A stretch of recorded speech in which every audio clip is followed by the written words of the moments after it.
Hi, and welcome back to the Leadership Lab. As a first discussion point in our learning journey, I decided to talk to you about the team. Okay, so you got the job, and that is fantastic, and you are now in one of two situations. You are hired into an existing team, and this is the most common situation, or you are about to hire your team, which is rare but comes with a series of advantages. Let's discuss situation number one. You got promoted into a management role, your first as people manager, and you are picking up an existing team. This is what normally happens, and it will require you to plan your entry if you want to be accepted and successful. First, you need to be aware and expect reluctancy.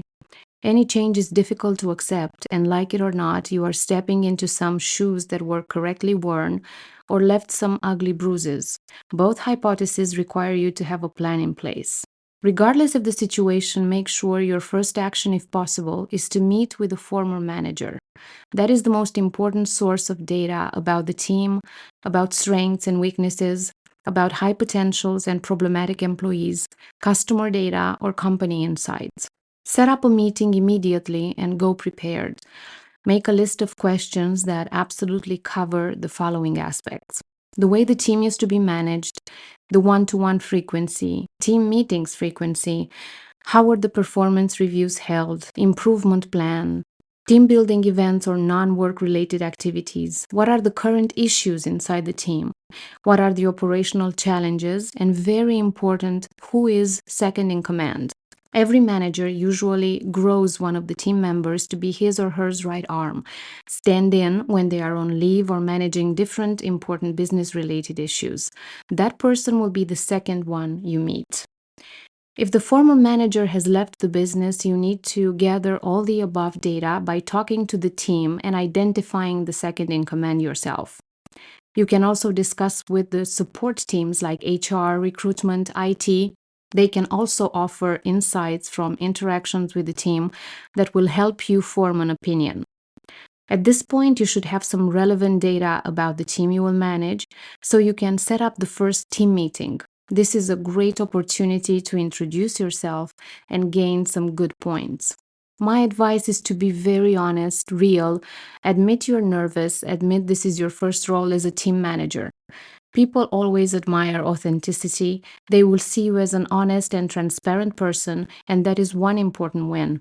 Talk to them about three key aspects: your past and your experience.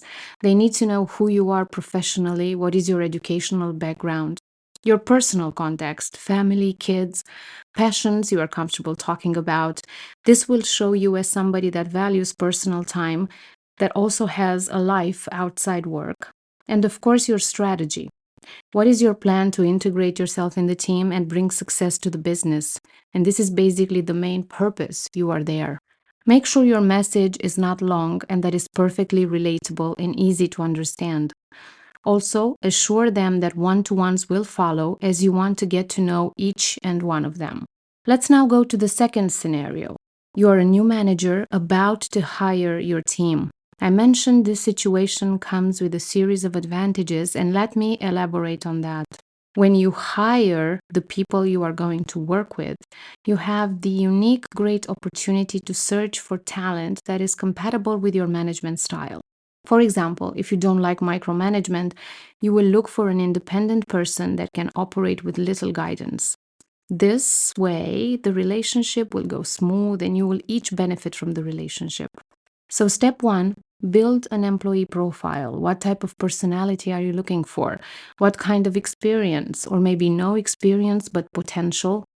For example, I used to hire people based on the feeling they gave me, the confidence they showed in the interview process. I could easily see if they are moldable material that I can leave my mark on. Of course, it depends on what you are hiring for. There are roles that require experience, so complete the profile and start interviewing. Very important here is to establish a great communication with the recruitment team. They will become your best friends. Make sure you have a point of contact that will regularly keep you informed about the pipeline, about market expectations, what the competition is doing. I would suggest weekly update meetings with recruitment if your demand is not urgent or critical. If it is, twice a week you should have those meetings in your calendar. As for the actual interviews, one piece of advice: never go alone. No matter how senior you are, you always need a different set of eyes that will allow you to observe the candidate from a new perspective. Another advice: run more than just one interview. Even for a junior role, meet that person twice, as you can observe new things from one day to another. Critical input: for the candidates that you haven't selected, make sure you write comprehensive feedback that will reach them through the recruitment team.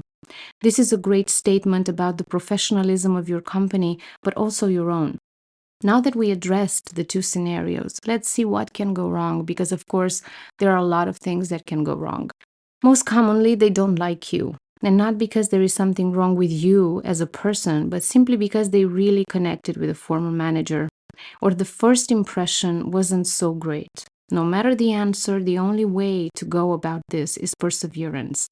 Tomorrow is a new day, so revisit what you did, make some changes, and be patient. The transition and building the confidence might take months. The only important aspect is don't give up and don't shy away from your initial objectives. Success comes to those who wait. I hope today's session will benefit you and your first days with a new team. If you have any questions about this topic, leave them in the comments and I will for sure come back to you. See you next time with another interesting topic.